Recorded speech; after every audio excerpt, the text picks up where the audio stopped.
But as I said, for the one or two people who have literally just joined us, as I said, excuse me, we thought we'd have a bit of a quiz today. So you need a pen and paper, Carol. Have you got your pen and paper? Oh, she's not got a pen and paper. She comes late. Got paper. Yes, I have. Right, that's fair enough. Right. So we'll keep all the microphones muted, and then obviously when I give you the answers, we'll open them up because in case we have any questions. So if anybody, I think there's only Carol's that's not muted. Oh, there's Neville's and Martin. But right, if you got your pen and paper, again, as I said, with it being Wimbledon week, and it's great to have this. I mean, even some of the old matches on the television have been great to watch. But let's go through the quiz then. Totally open there. First question: what is the official title of Wimbledon Tennis Club? What is Wimbledon? John Kay is concentrating already. I can see him. Look at that. Anything with the quiz, and he's anything with the quiz there, and he's into it. What is the official title of Wimbledon Tennis Club? I think Alan's phoning a friend. Say again. I think Alan's phoning a friend. Who's phoning a friend? Alan. Alan. Oh, Alan's phoning a friend. Sorry, I couldn't see in the corner. Right. He's only got two. It must be engaged. Right. Number two. You must have seen Wimbledon that many times. Good question. What are the colours of the ball boys' socks? You must have watched this. Don't shout the answer out, Steve. You might shout the wrong ones out.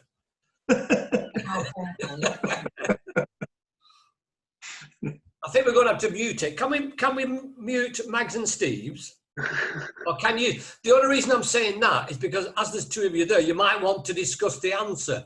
That's what it was. Right, so that's number two. What are the colours of the ball boys' socks? Question number three. What sits on top of the Wimbledon men's singles trophy? Right on the top of the trophy, there's something unusual. Again, you'll have seen it, the trophy, that many times. How many people actually think? Are you Neville? Do you want me to? Are you chatting with your good lady? I'm not saying don't, but if you want to chat with your good lady, we can mute you if that's easier for you. No, it's all right. All right. Thank you. Alan, yes, Alan. Just unmute yourself, Alan. Unfortunately, I got a phone call. Yeah. I missed the first two questions. Well, especially for you, Alan. Thank you. I'll go straight on to number three. Thank you. Especially for you. The first question, Alan, and if people can read it out, just while Carol makes sure her hair's in the right place. Right, I've had the same thing for years, Carol. Right. Alan, what is the official title of Wimbledon Tennis Club? That's number one. What is the official title of Wimbledon Tennis Club? Question number two. Yeah? Question number two. What are the colours of the ball boys' socks? And I'll tell you a nice story after that. When we come to the answer, I'll tell you a nice story about that. Right, question number three. Yeah. What sits on top of the Wimbledon men's single trophy? It's right on the top of the trophy. What is it? Okay. Question number four. It's a picture that's going to come up shortly. Who is it and what is their nationality? Who is it? This is question number four. Who is that person and what is their nationality?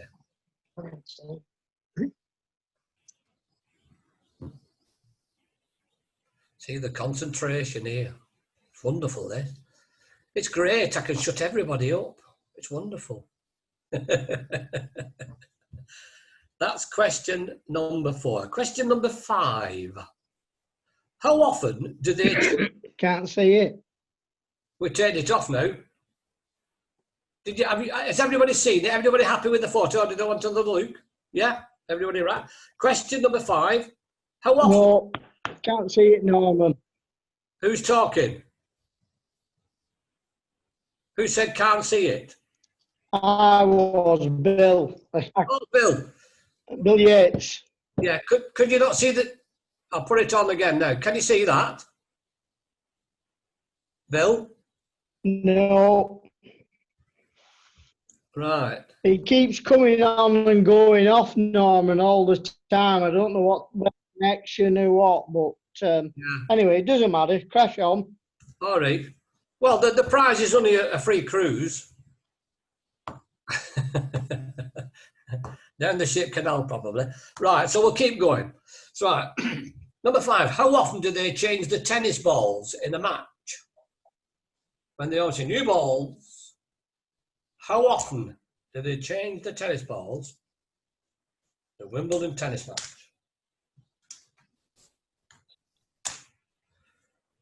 Right, question number 6. Again, the question is, who is it and what is her claim to fame?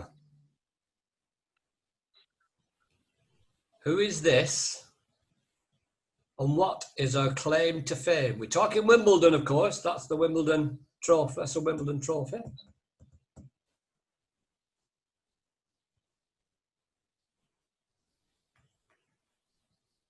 I remember, I'm showing my age. I actually remember seeing her play. I was only 11, but I did. But anyway, so it's in the early 1900s then. So it's in the, all right. See, John Kay, he was the first person who laughed then. I knew he would do. Stop it, Andrew. Stop it now. Right.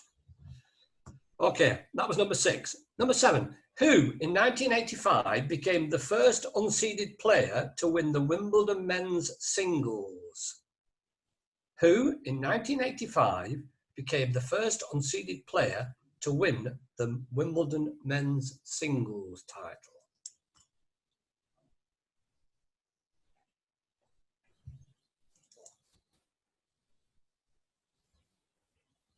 Right. Question number 8. Who holds the record for the most Wimbledon women's singles titles? Who holds the record for the most Wimbledon women's singles titles?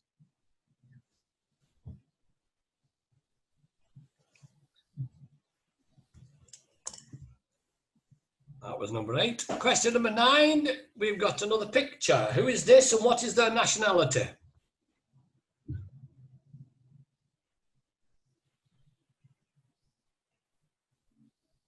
Who is that?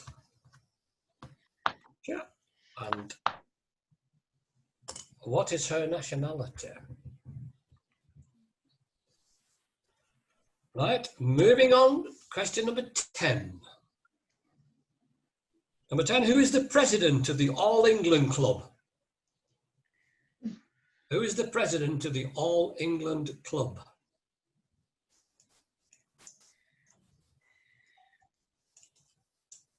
He's been at Wimbledon for many years. That was number 10.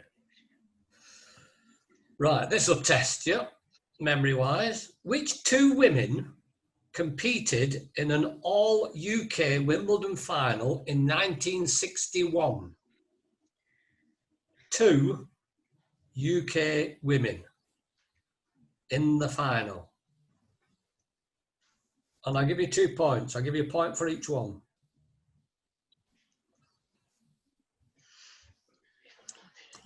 Well, right. It's lovely, so quiet. Right, that was number 11. Number 12. Who was the last British female player to reach the final of a Wimbledon singles championship? The last British female player to reach the final of a Wimbledon singles championship.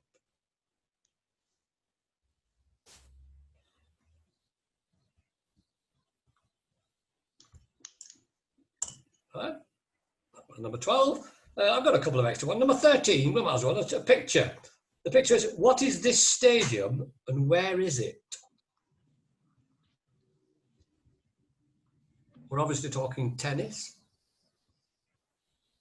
So it won't be Wimbledon. What is this stadium and where is it?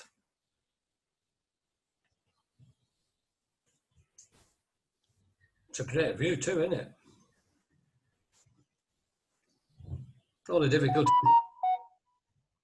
Oh. the only difficulty is that they'll never get a roof on that, will they? Right. And your last question, number 14. The ladies' singles trophy, that you saw earlier on, the ladies' singles trophy is called what? What is the title? Or what is actually the award? What is it called? The ladies' singles winners' trophy.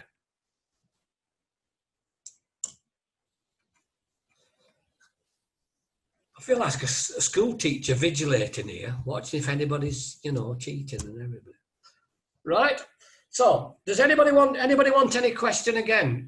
A quick recap. Anybody wave if you want a particular question again? No? Oh, you're all confident. That's good. Right, here we go. We'll go with the answers then. You want to put the mics back? Oh, Will's having a good cough. You're right. Better out, Will, is it? Yeah? Having a good cough there. Right. Number 1. What is the official title of Wimbledon Tennis Club? It's the All England Lawn Tennis and Croquet Club. Did you miss the croquet out, Jeff? Andrew, can you put the mics on?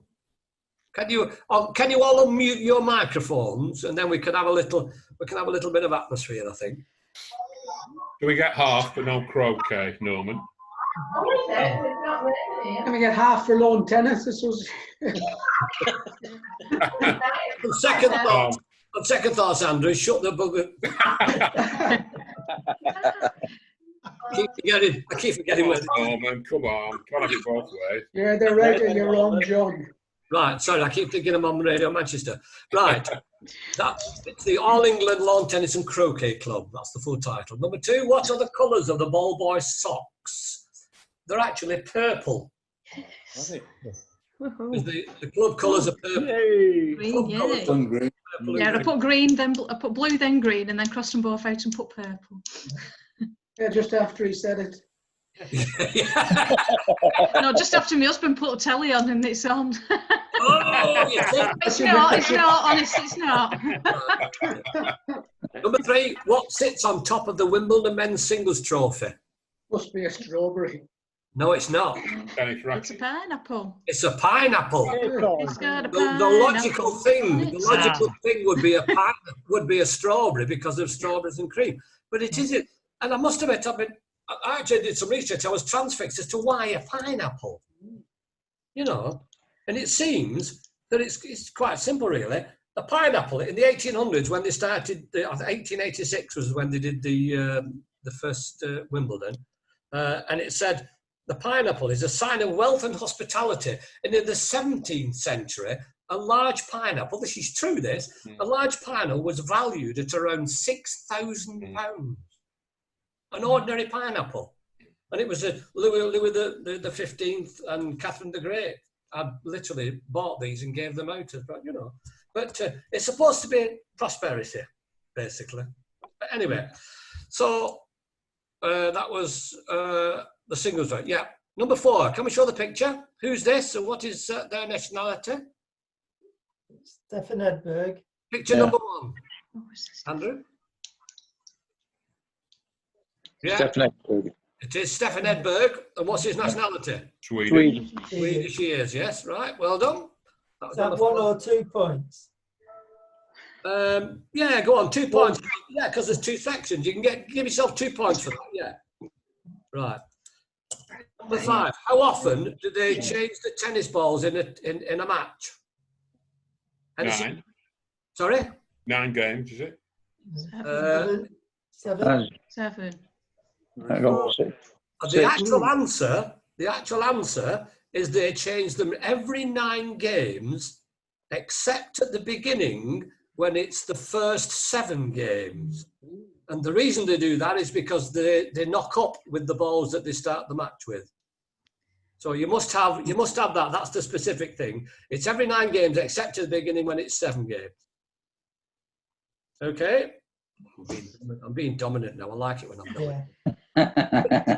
Number 2, who is this? What is her name and what is her claim to fame? First of all, we'll show you the picture. Is that Marie Bueno? No, Althea Gibson. it is Jeff. That is Althea Gibson. What's First a great? black player to win Wimbledon, wasn't she? It was, yeah. Well done, Jeff. Thank you very much indeed. Are you a tennis fan, Jeff? Are you, or is it just? Yeah, I used to coach tennis years ago. Funny enough. And I did my shoulder doing it. That sound is to say you've just been disqualified, or there's somebody at my front door. I'm not sure. What was the answer to the second bit? I missed this. She was the first black player Right. to Yeah, I win a got that. Wimbledon title. So really, Jeff, I should actually penalise. You used to coach tennis. You're going to know those things, aren't you? Wow. That into No, brain. brain's gone. Got the wrong first name. She was an American, African American, and she won the women's singles title in 1957 and 1958. Trendsetter. Number 7, who in 1985? Everybody except Jeff. Who in 1985 became the first unseeded player to win the Wimbledon men's singles? Boris. It was Boris Becker. Lovely backhand story to that. A friend of mine, a very good friend of mine, was the president of the local tennis club. Boris Becker won Queens, and he saw him as a 17-year-old winning Queens, and then a friend of his said, "Well, have you ever seen this young tennis? Oh, it's brilliant. He's playing at Wimbledon," and his odds were something like 40-1 or 50-1, and my friend put a tenner on it because he was. And he'd seen him play, and he said, "This kid's brilliant. He throws himself all over the place." So, yeah, but it was Boris Becker.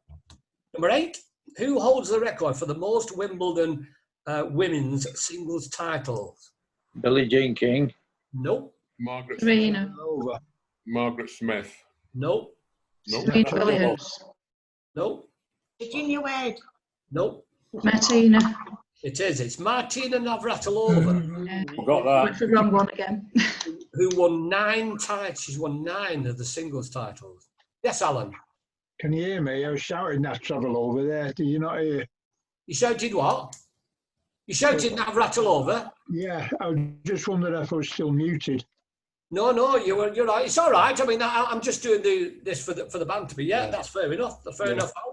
Right. Question number 3. This is a picture. Who is this, and what is her nationality? No idea.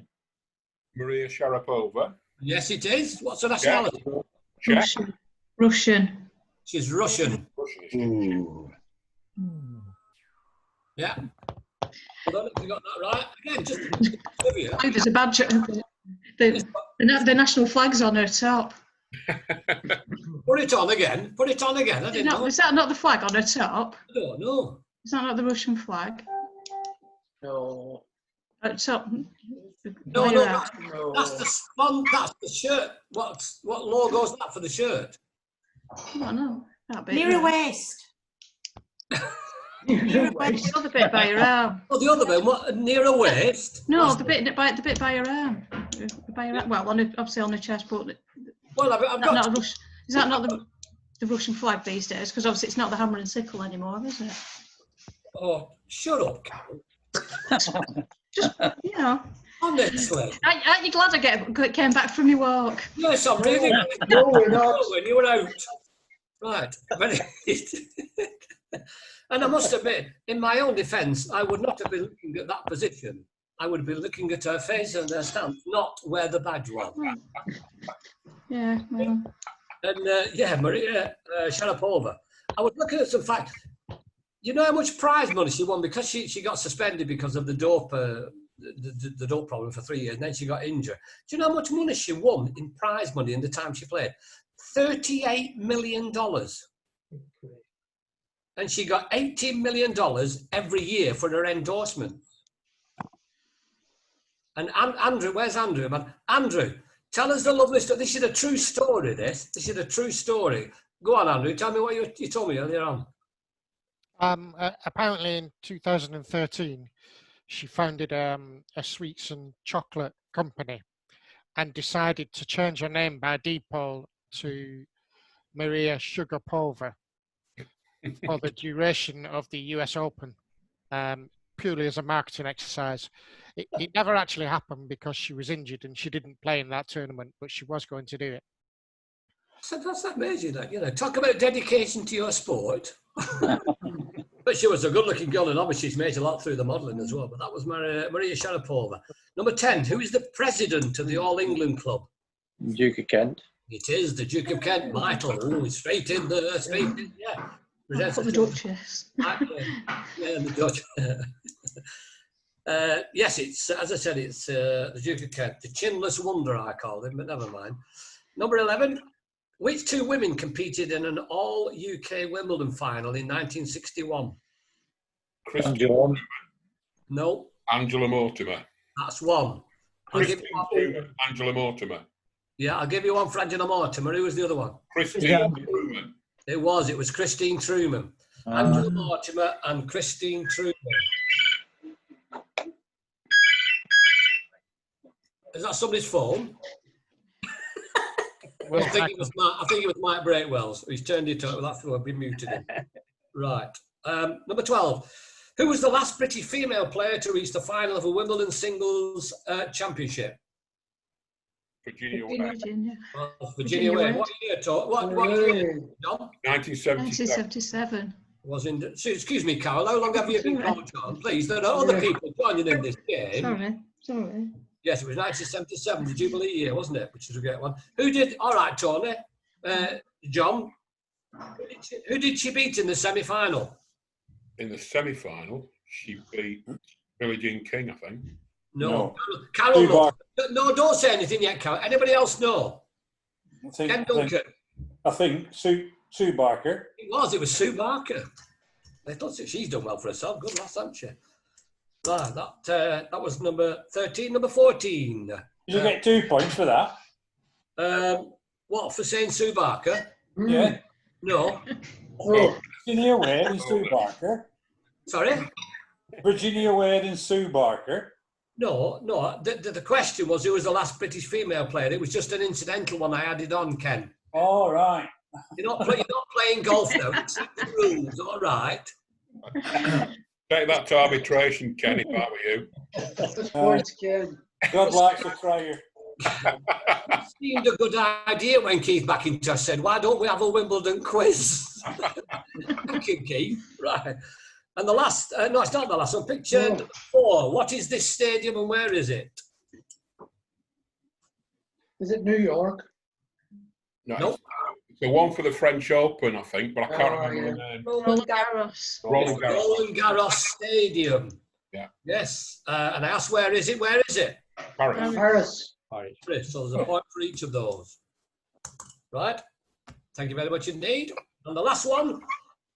What is the title of the ladies' singles trophy?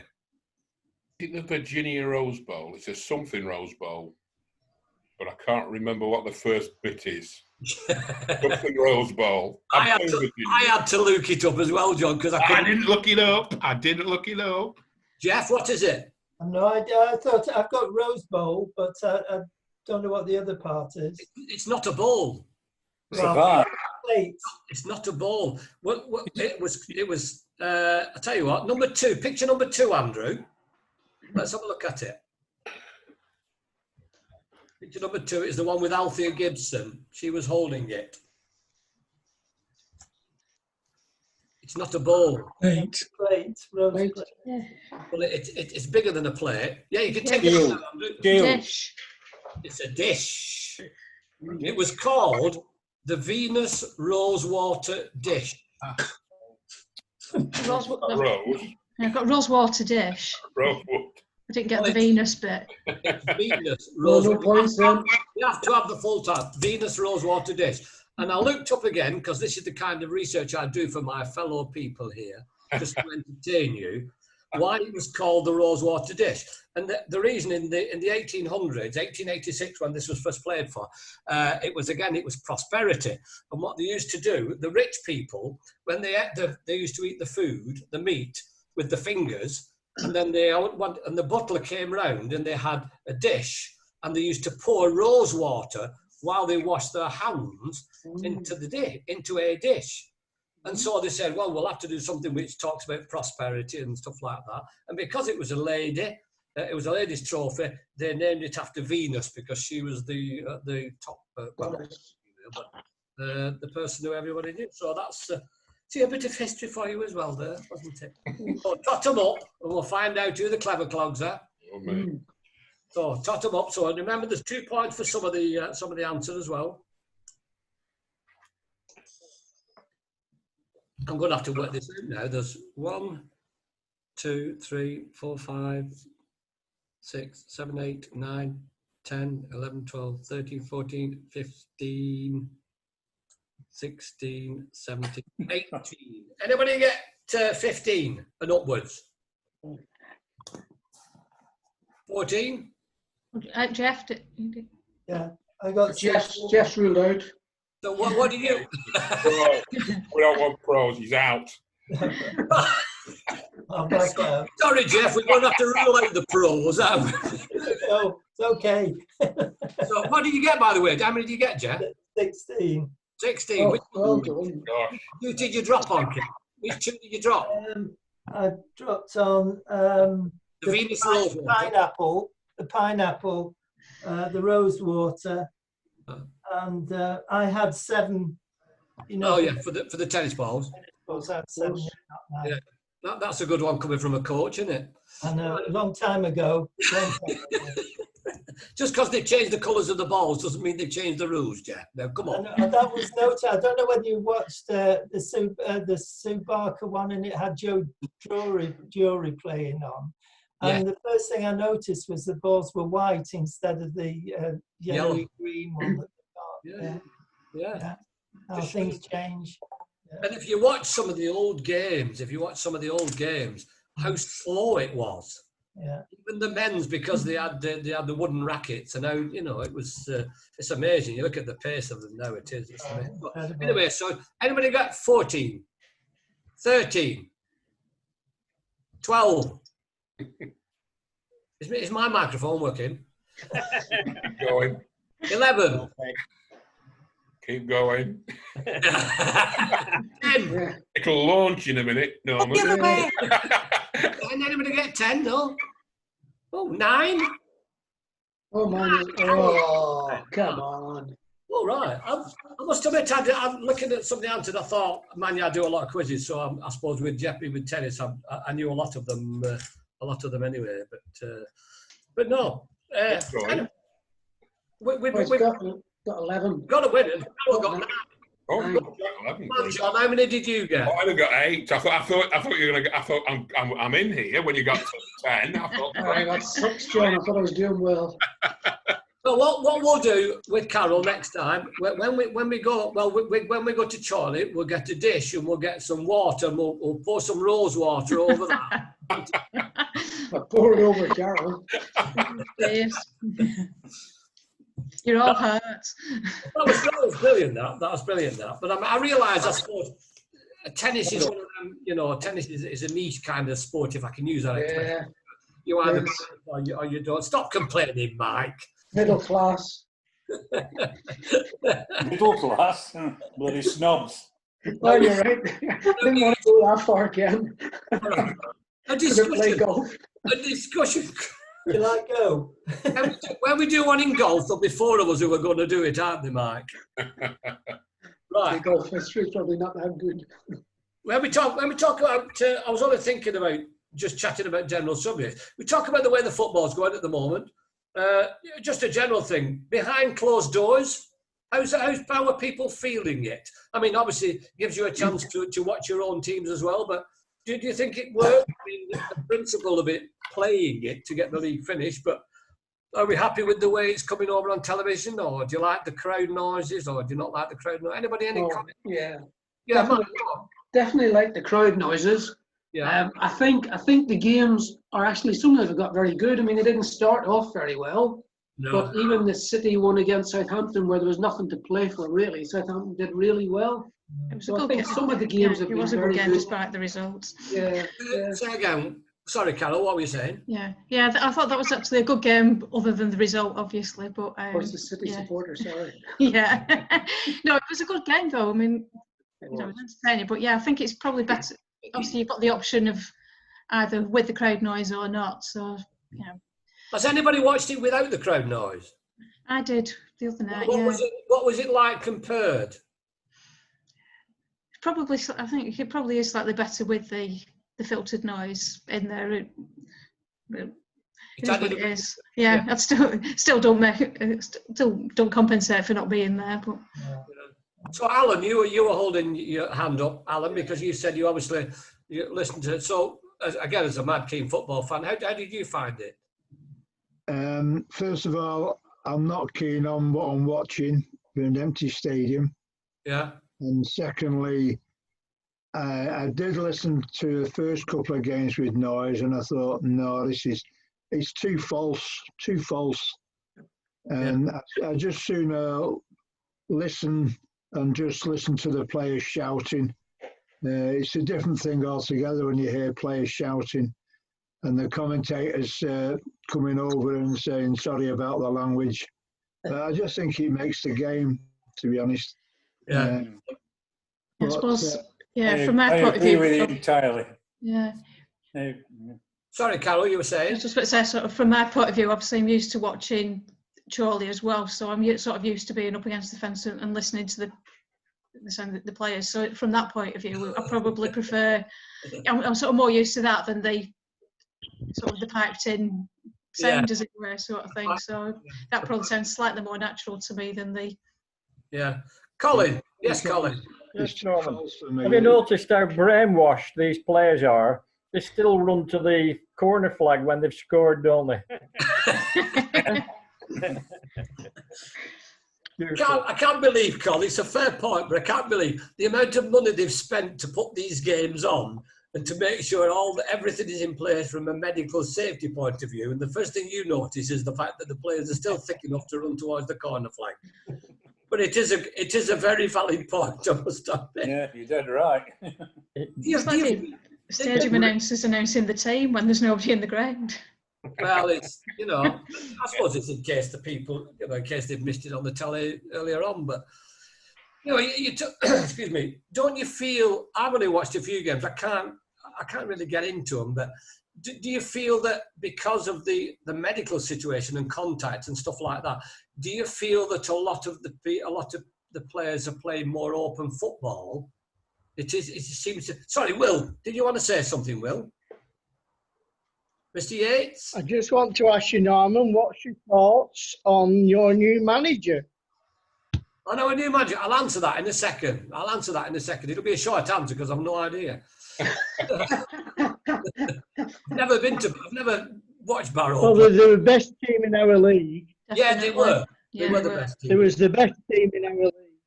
All right, then I'll come on to that and we'll have a think about the other one. But yeah. All right, guys, I'm going to have to leave you, but thanks very much. I've got grandparents' duties, so. All right. All right, Jeff. Nice to see you. Well done, Jeff. Good quiz. Thanks very much for taking time with us. Thanks very much. Yeah. No. But when we talk about the Wanderers manager, I mean, we obviously got down, relegated, so we're in Division 2. Barrow, by far, because I follow that obviously with Chorley being involved as well, that they've obviously proved their success, and I'm glad they managed to at least get in, even if they were talking about non-promotion and relegation. I thought, well, top of the league, and after all the years they've waited, and they've got in there. And the difference between the second division and the first division and the EFL isn't that great. A lot of teams have come up from the conference to the Division 2, and then they've won Division 2 and gone straight into Division 1. There doesn't seem to be a great gap, and obviously if the manager's done well with Barrow as he has, and with our restrictions with regard to the money involved, I think it's like anything. We're at a phase where we're starting again virtually after all the financial goings on, shall I say, over the past few years. I think we're now in a situation where we've got to say, right, this is it. This is part of our rebuilding process now, and hopefully we just get up there step by step. But but like anybody, I say this in the Platinum Suite at the end of every season, even the relegated ones. Well, that's the way it goes. The league never lies, and that's the way it goes. And as far as we're concerned, and as far as all football fans are concerned, next season is a completely new season. We all start, relegated or whatever, we all start bottom, and we all start with the optimism, and I think that's what you've got to do, basically. Just keep going. So have we said, the point I was making, do you feel there's more attacking football because the players are staying away, they've devised a way of playing better, or I think it's just, is it just the fact that it's not changed? Alan, you were talking about that before. Yeah, I just think that with no crowd, no noise, at times the players are just going through the motions. Yes. You need a crowd behind them. When they go a goal down, the crowd get behind their team. I think one team that have suffered, Alan, I think one team that have suffered from this, I think, have been Bournemouth. Because only being a small ground with 12,000 maximum, they've the number of times this season and previous seasons, they've ended up scoring goals in the last minute. The old United, the old Man United thing, you always knew they were going. And they were coming up, but because the crowd being so compact, like the old stadium, and I think they're the one of the teams that have suffered from. Yeah, you're quite right. Yeah, you're quite right. Well, I just think the players have got too lethargic because the crowd are not on the back if they're having a bad one. Yeah. And the crowd are not on the back at all, and they've got to frighten to death of making a bad pass because the crowd are against that certain player, and he's just going through the motions. I think some of the players, I think they're just too laid back at times. Yeah.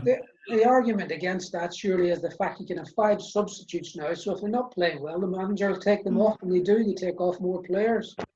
And the other side, one of the other arguments in that sense is the fact that the bigger teams with bigger squads have got the bigger advantages. Yes, definitely. That was a good finish last night. The Palace game last night, they played really. They did, yeah. The Chelsea squad was just bigger, wasn't it? Bigger. Yeah, I mean, they went 3-1 down, came straight back up the other end 3-2, and could have, barring Kurt Zuma coming from nowhere, could have had an equaliser at last minute. I think so. I'm glad you told me that, Carol, because I recorded it. I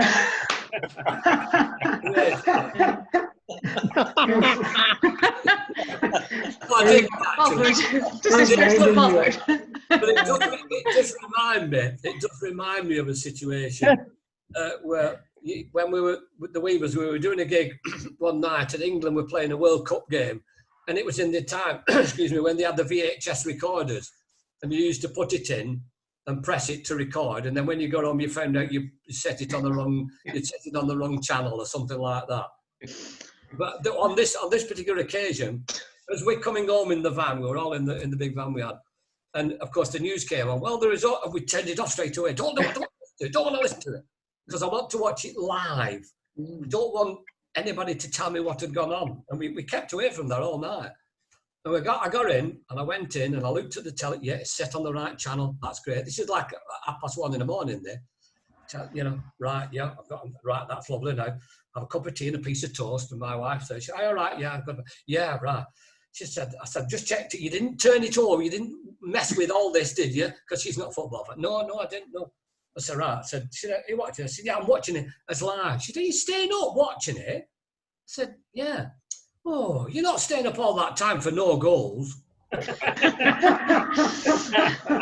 I just went, no, I'm not. And I just turned around and turned it off. He said, oh, if there's no goals, there's no anticipation, there's no excitement. She went, all right. But I always remember that. All night, we'd avoided every comment and every possible thing because we didn't know. But you know what it's like, if it's 0-0, there's no excitement. Yes, Neville, we've got... Just unmute yourself, Neville, will you? Your button. No. Oh.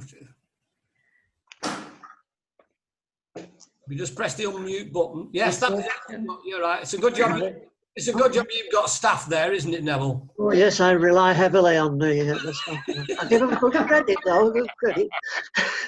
Not just saying to be a bit more sober. I think what happened when the Second World War happened. What happened when the Second World War happened? There was a lot, actually. Yeah, quite a lot. You mean football-wise? All the footballers had to enlist. Yes. Yeah, and some teams were very fortunate, such as Portsmouth, who managed to retain the FA Cup for Right. 7 years.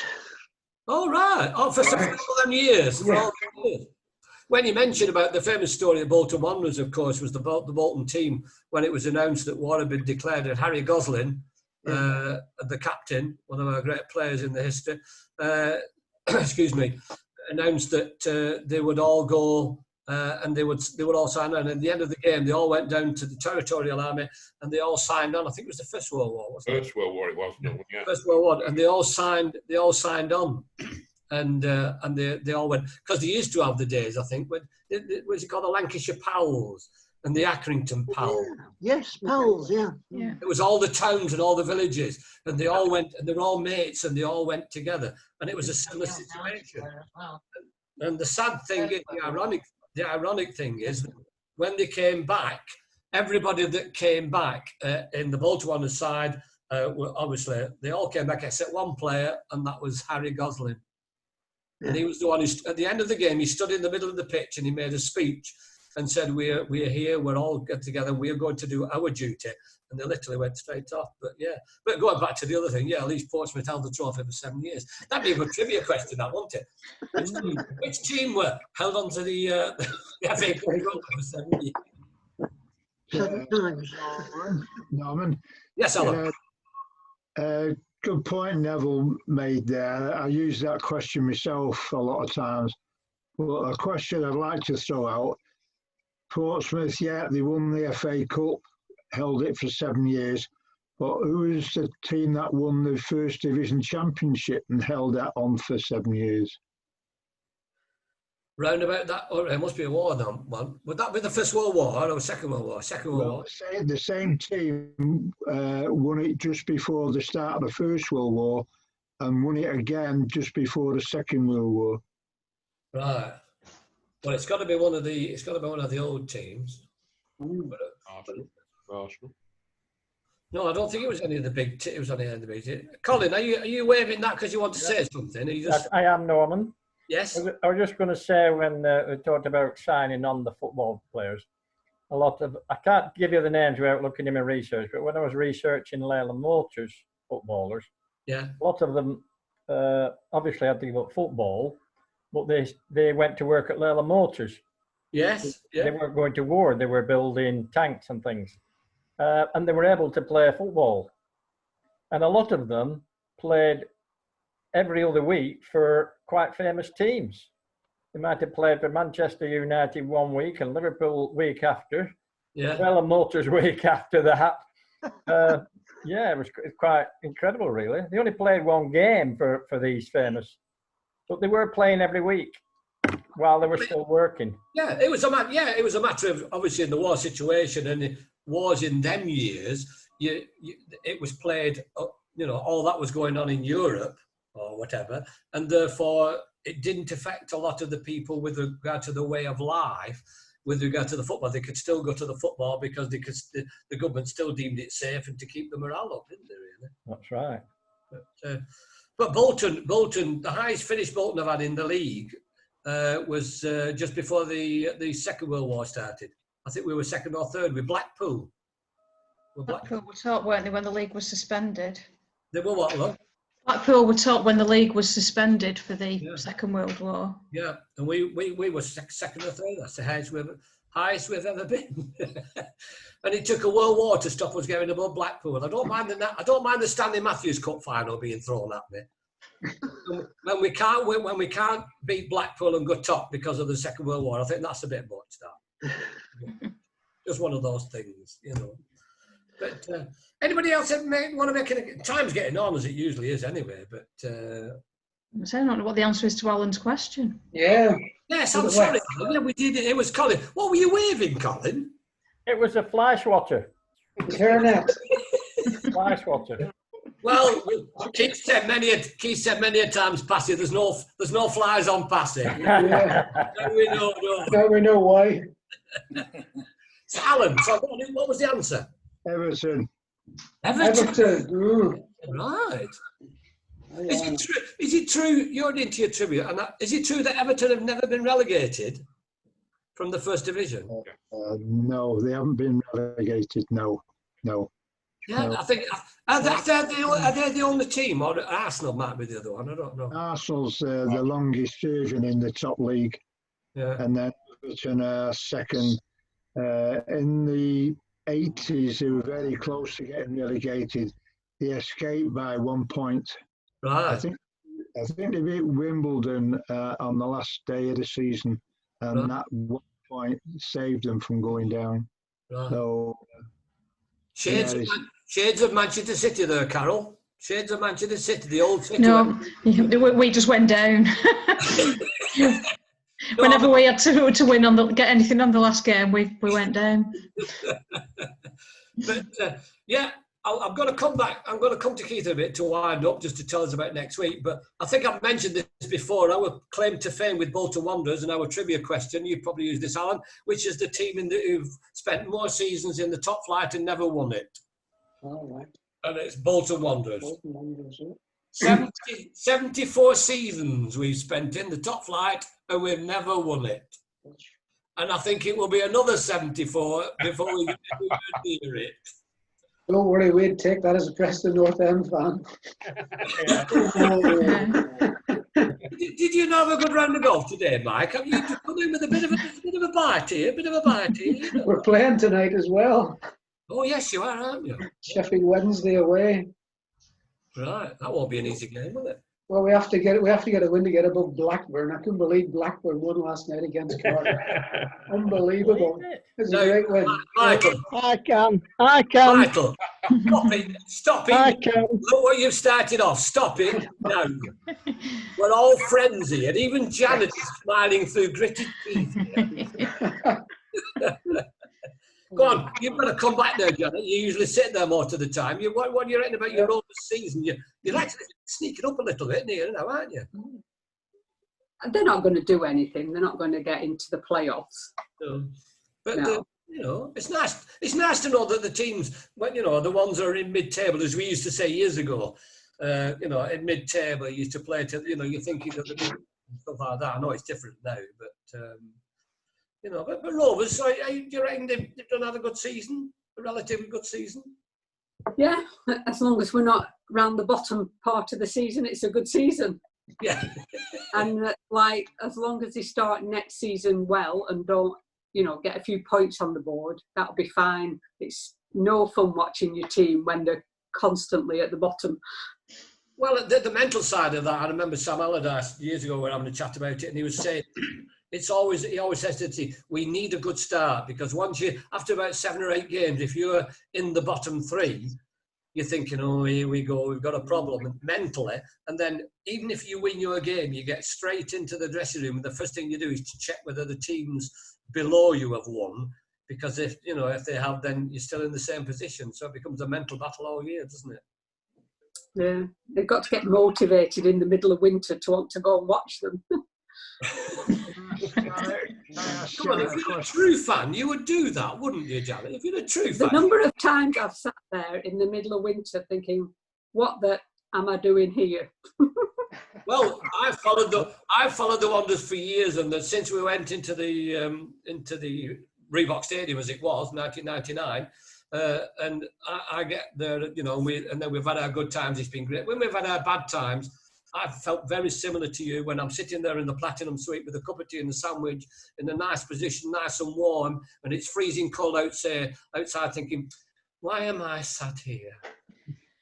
But it's warm and I can eat and have a cup of tea. Can I ask I don't look as daft as I am, I tell you. When I say to people that I'm a Wanderers supporter, especially the way we've gone through, they say, I said, I get paid for watching rubbish. And then Anderson came along, and then we didn't even get paid for watching the rubbish. Oh, Keith, I'll go over to you because, first of all, thanks to everybody. Thanks for joining in with the quiz. And as I said, what we'll probably do, as Keith has said, we've got guests on, but we'll try and put a discussion program in between each week, so at least we've got something different. And I believe we've got to. Thanks very much, everybody. It's been great fun. Thank you, Norman. Thank you, Norman. Yeah. There's no. Norman. Thank you, Norman. Very grateful to you and to Andrew for backing us up technically. Yeah, thanks, Norman. Participation. So nice one, Norm. So, if you wondered, Keith, if you're wondering with Andrew there, if you wonder, that's not a wig he's going to put on, that's his dog that sat on his and it's the only way he can keep the dog quiet. I felt the same about my son for many years, but go on, Keith. Okay. So, Andrew, if we can put the book up, just to remind you that this cracking booklet, 32-page booklet, is going like hotcakes. And I know many of you have ordered them and we've either delivered them or posted them out. So they're still available, £3 each or 2 for a £5. And it's proving to be very popular and worthwhile. So that's that.